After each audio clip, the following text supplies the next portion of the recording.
Hello, my name is John, and today we'll be reading Progressives Face a Bleak Post-Mueller Landscape by Victor Davis Hanson on Townhall, May 9th, 2019.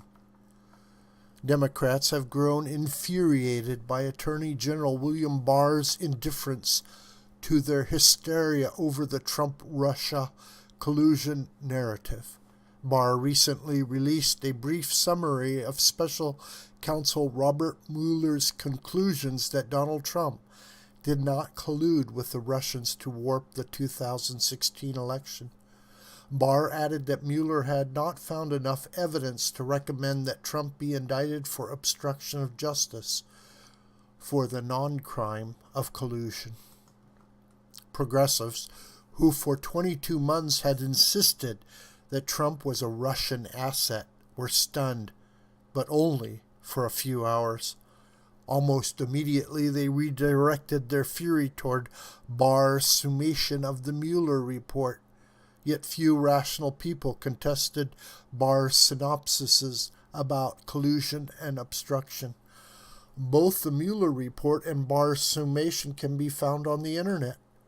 Anyone can read them to see whether Barr misrepresented Mueller's conclusions. Again, there have been few criticisms that Barr was wrong on his interpretation that there was no collusion and not enough evidence to indict on obstruction of justice. But now Democrats are calling for Barr to resign or be impeached for not regurgitating the unproven allegations against Trump.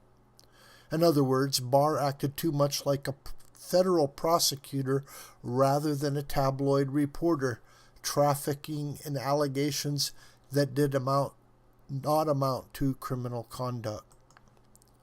The besmirching of Barr's conduct is surreal. He certainly has not done anything even remotely approximating the conduct of former President Obama's two attorneys general. Has Barr dubbed himself the president's wingman or called America a nation of cowards, as did former Attorney General Eric Holder? Has Barr's Department of Justice monitored reporters' communications or ordered surveillance of a television journalist?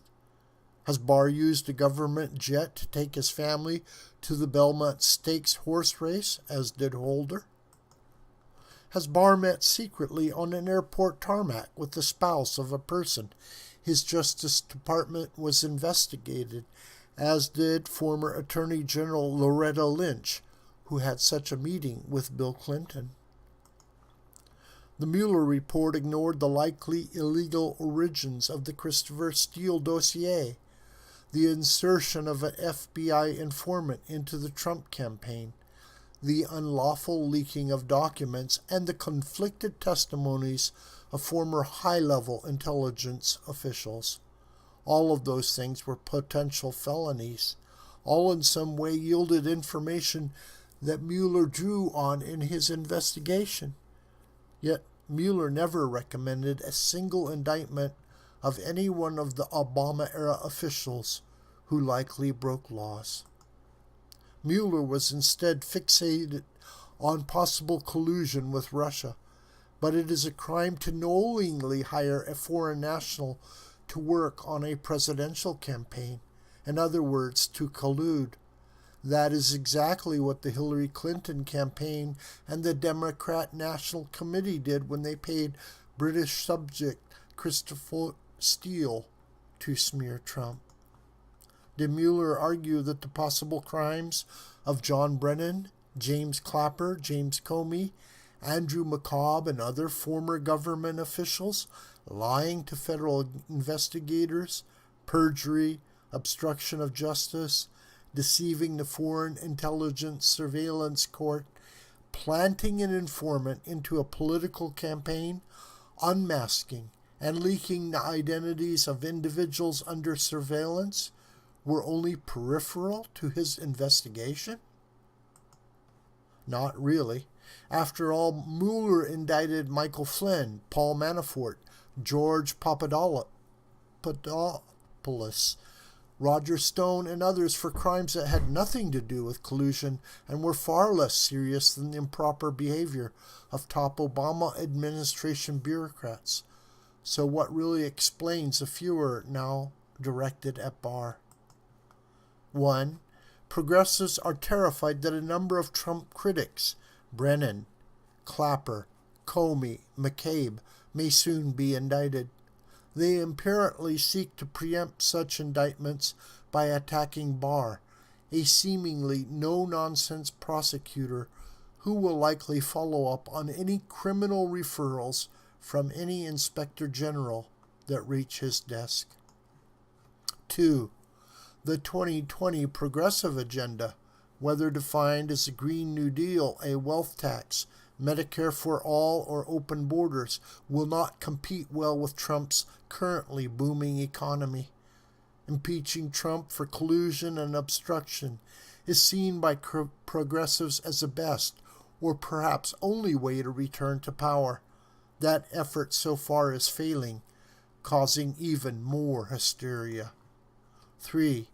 The Mueller investigation is over, finished after 22 months. 34 million and a 448-page, 2-volume report. There will be no indictments of Trump for either collusion or the obstruction of justice during the investigation of that non-crime. So now what? Since late 2015, Trump, as the supposed Russian puppet or the Machiavellian obstructor of justice, was nightly cable TV news fare. Now such fantasies are shattered. But progressives are not willing to let the Mueller investigation rest in peace and move on with their lives. Perhaps they feel in the political sense that there is nothing to move on to, and they are probably right. This video is a production of the School of the White Crane. Hi, my name is John Brooker. Please subscribe to this YouTube channel, and please share this video with family and friends and on social media. May God richly bless you, my beloved.